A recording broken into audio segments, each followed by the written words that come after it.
Topic: Introducing other people. Learn how to introduce friends and family in English intro. Imagine you're at a family gathering, a business meeting, a wedding, or a school event. Two people are standing in front of you. They don't know each other. Now someone says, "Can you introduce us?" Suddenly, you don't know what to say.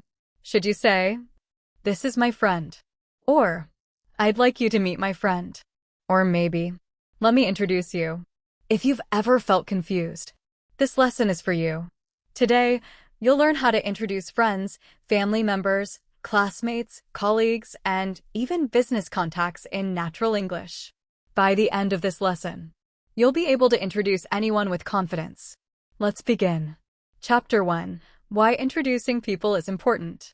Introducing people is one of the most common social skills. It helps people feel comfortable.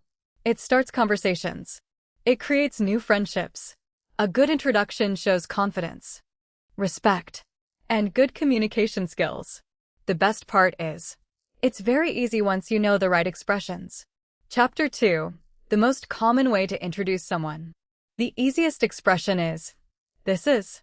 For example, "This is my friend Ollie." "This is my sister Sarah." "This is my teacher." "This is my colleague."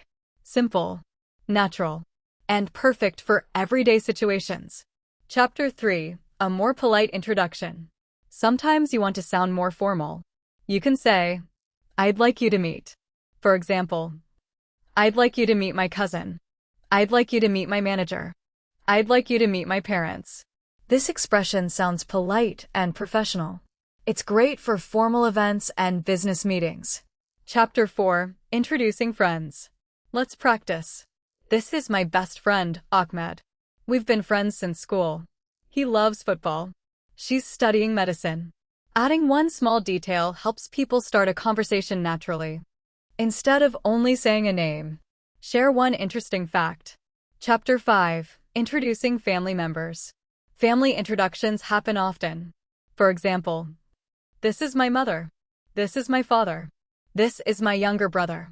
"This is my older sister." "My parents live in Lahore." "My brother works as an engineer." Simple details make introductions warm and friendly. Chapter 6: Introducing classmates. At school or university, you may introduce classmates. For example, "This is my classmate Aisha.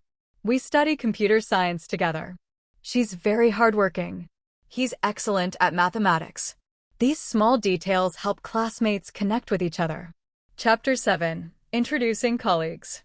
In the workplace, professional introductions are important.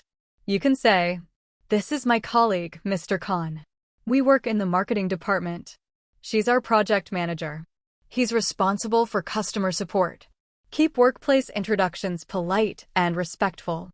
Chapter 8: Introducing someone at a party. Parties are relaxed. Your introduction can be friendly. For example, "Hi everyone, this is my friend Bilal. We met at university. He enjoys traveling. I'm sure you'll get along well." Friendly introductions make everyone feel welcome. Chapter 9: Introducing yourself and someone together. Sometimes you introduce yourself first, then introduce another person. For example, "Hi, I'm Ahmed, and this is my sister Fatima." Or, "I'm Sarah. I'd like you to meet my colleague Ollie." This sounds natural and confident. Chapter 10: Keep introductions short and natural. Many learners think longer is better. It isn't. A good introduction is short, friendly, and easy to understand. Say the person's name. Mention your relationship. Add one interesting detail. Then let the conversation begin. That's exactly how native speakers introduce people. Chapter 11: Introducing two people to each other. Sometimes you know both people, but they don't know each other. This is a very common situation. You can say, "Ollie, this is Ahmed.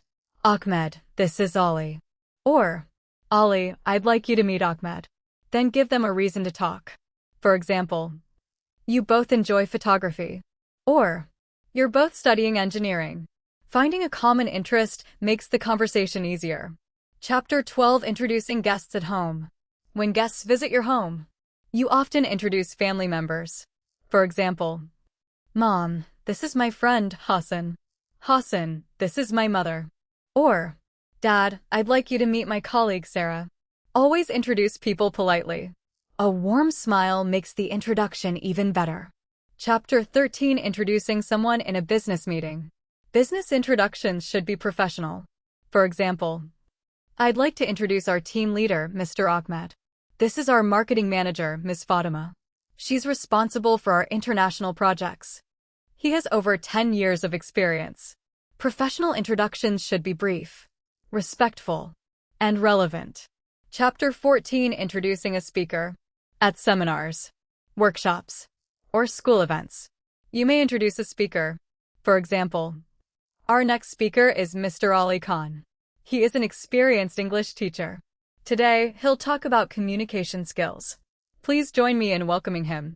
A good speaker introduction creates a positive first impression. Chapter 15, Introducing someone on a video call. Online meetings have become part of everyday life. You can say, before we begin, I'd like to introduce our new team member. This is Aisha. She's joining us from Islamabad. We're happy to have her with us. Online introductions should be clear and friendly. Chapter 16, Responding after an introduction. When someone introduces you, you should respond politely. You can say, it's nice to meet you. Pleased to meet you. It's a pleasure to meet you. I'm happy to meet you. Thank you. It's great to be here. A polite response helps start a friendly conversation. Chapter 17, Starting a conversation after an introduction. An introduction is only the beginning. Keep the conversation going. Ask simple questions. For example, where are you from? What do you do? How do you know Ahmed? What are your hobbies? Simple questions help people feel comfortable. Chapter 18, Common mistakes to avoid. Don't forget the person's name. Don't interrupt while introducing someone. Don't give too much personal information. Don't make the introduction too long. Keep it natural. Respect the other person's privacy. Good introductions are simple and respectful. Chapter 19, Practice different introduction situations. Practice introductions for different places. At school, at university, at work, at family gatherings, at weddings, at business meetings. The more situations you practice, the more confident you'll become. Confidence comes from repetition. Chapter 20, Make people feel welcome. The purpose of an introduction is not only to share names, it's to help people feel comfortable. Smile. Speak clearly. Use friendly words.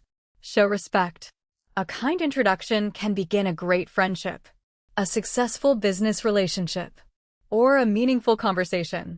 Never underestimate the power of a warm introduction. Final message. Today, you've learned how to introduce other people naturally in English.